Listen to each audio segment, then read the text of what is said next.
Selamat datang di channel Cerita Cinta. Channelnya cerita cinta romantis. Disclaimer. Cerita ini hanya fiktif. Jika ada kesamaan tokoh, tempat dan cerita, itu hanya kebetulan semata, tidak ada unsur kesengajaan. Sebelum lanjut jangan lupa like dan subscribe dulu. Janda Malam dari Desa, bagian ke-9. Yati, itu siapa? Gebetanmu? Di saat Aisyah terbaring di rumah sakit, kamu masih sempat untuk pacaran. Begini sikapmu setelah bertemu Aisyah. Mana hati nuranimu? Nada bicara Mas Tejo agak meninggi. Aku celingukan, berharap tak ada orang yang dengar pertikaian kami terutama Mas Walid. Dia masih menunggu di mobil. Sementara itu, aku tadi izin ke kamar kecil. Sebenarnya untuk menemui Mas Tejo setelah tadi dia memberi kode bertemu di sana sebelum aku dan Mas Walid keluar dari restoran ini. Kamu salah paham, Mas. Ceritanya panjang. Sudah. Aku tak butuh penjelasanmu. Kamu adalah seorang ibu yang egois. Permisi. Aku pamit kerja lagi. Aku menghela napas berat. Kupandangi punggung Mas Tejo sampai tak terlihat oleh pandanganku. Sepanjang pernikahan kami seingatku Mas Tejo tak pernah semarah ini. Apa benar aku ibu egois seperti yang dikatakan Mas Tejo? Atau jangan-jangan dia cemburu? Ya, Allah. Kepalaku terasa sedikit sakit, lalu kupijat seraya kembali ke parkir mobil. Tak mungkin aku meninggalkan Mas Walid lama-lama. Kok lama ke kamar mandinya? Tanya Mas Walid dengan nada datar. Ia tadi antre di kamar mandi wanita. Antre apa antre? Mas Walid menolehku, lalu matanya tajam memindai ke seluruh badanku. Maksudnya? Kamu ngapain tadi ngobrol dengan pelayan restoran itu? Kalian sepertinya akrab. Kedua alis Mas Walid bergerak ke atas. Anu, itu. Itu, tanyanya lagi dengan mendekatkan wajahnya kepadaku. Belum sempat aku melanjutkan pembicaraan, Mas Walid sudah menyela, oh, mantan. Kirain siapa? Kalian ngobrol apa? Lanjutnya lagi. Sepertinya dia makin penasaran. Akan tetapi, wajahnya sudah kembali di posisi semula. Kami mengobrolkan anak kami yang masih terbaring di rumah sakit. Sudahlah Mas menyerah saja. Aku, kan, sudah bilang aku janda punya anak satu. Aku menekankan kembali soal posisiku. Mana tahu Mas Walid lupa, kan? Aku tak mau membuatnya menyesal di kemudian hari. Stop! Meskipun kamu janda beranak satu, tapi kamulah yang pertama berada dalam hatiku. Jadi, tolong jangan sebut itu lagi. Nadanya memelan pada kalimat terakhir. Wajahnya memelas. Responsku hanya mengangguk pelan. Untung saja Mas Walid mengantarku tepat waktu. Hanya butuh beberapa menit untuk membersihkan diri, lalu bersiap untuk kerja dengan Pak Thohir. Kali ini klien Pak Thohir yang menggunakan jasaku untuk melayaninya di tempat karaoke. Maka dari itu aku harus siap. Jika ada keluhan darinya, pasti Pak Thohir memperingatkanku dengan tegas. Hal ini sudah diwanti-wanti oleh Pak Thohir. Kamu sudah siap malam ini, Yati?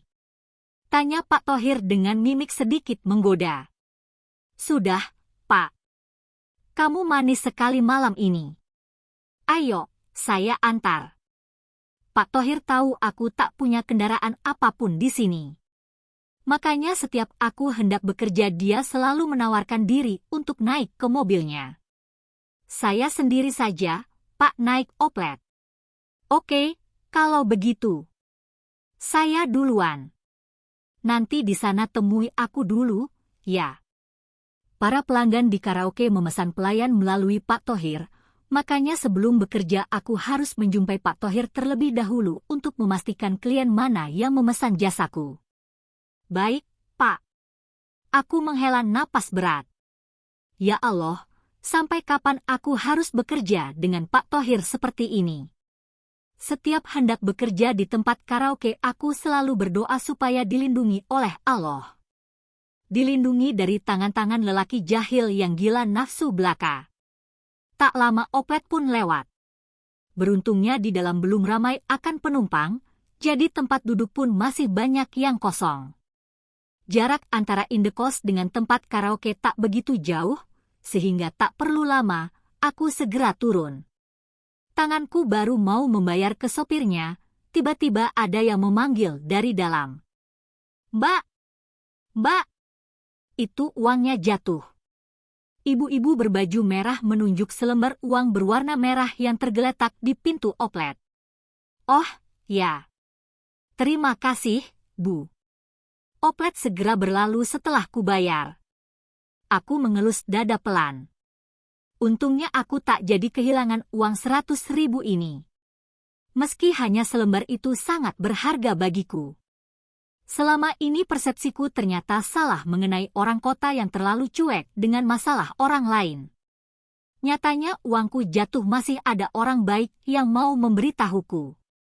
Aku tercengang kala kakiku hendak memasuki area karaoke. Sosok Mas Walid di halaman parkir gedung karaoke ini mengganggu pandanganku.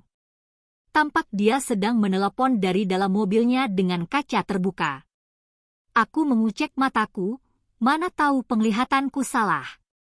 Ternyata memang benar-benar Mas Walid. Pun nomor plat mobilnya pun sama. Pelan-pelan aku menghampirinya. "Mas Walid," lirihku yang mampu membuatnya menoleh kepadaku. Dia sepertinya tak kalah terkejut melihatku. Cepat-cepat dia memutus sambungan teleponnya. Mas Walid segera keluar dari mobilnya. "Yati, kenapa kamu di sini?" Aku memang belum memberitahu Mas Walid dengan pekerjaanku sebagai pemandu karaoke. Mungkinkah dia akan menjauh setelah mengetahui pekerjaanku ini? Aku tak boleh berharap banyak. Aku tahu diri dengan kondisiku yang terlalu rumit ini. Mas Walid tak akan mau lagi denganku.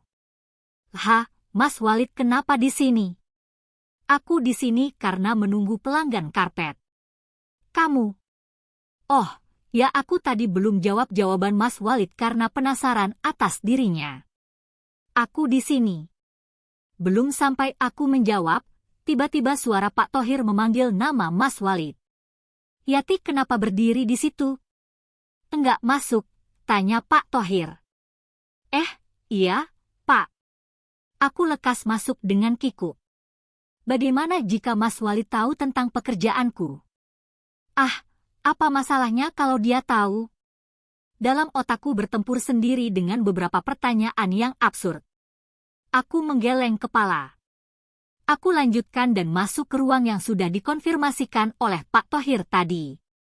Dalam pelayananku tak sadar aku menumpahkan air minum pelangganku.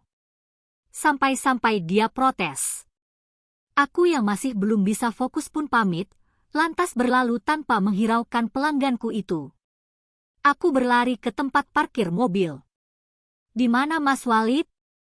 Aku harus memberitahunya dahulu, lirihku. Aku masih terengah-engah dengan berhenti sejenak. Tiba-tiba Mas Walid hadir di hadapanku saat aku menunduk, memeriksa sepatuku yang sepertinya haknya copot. "Mas Walid." Dia tersenyum manis sekali. "Ya, Allah. Aku sudah tahu, kok, kamu bekerja di sini. Sejak aku mengantarmu ke indekos Bos Thohir. Aku gali semua tentangmu dari Bos Thohir. Tapi, kenapa tadi ekspresi Mas begitu terkejut saat tahu aku di sini?" Dia lebih mendekat kepadaku. "Aku hanya ingin melihat ekspresimu saat aku tahu kamu bekerja di sini. Yati, aku, kan, sudah bilang berulang kali bahwa aku akan menerimamu apa adanya. Asalkan setelah kita menikah kamu mematuhiku." Senyumnya menenangkan hati. Aku bernapas panjang lega. Aduh, bagaimana coba aku bisa menolak makhluk tampan satu ini? Bersambung.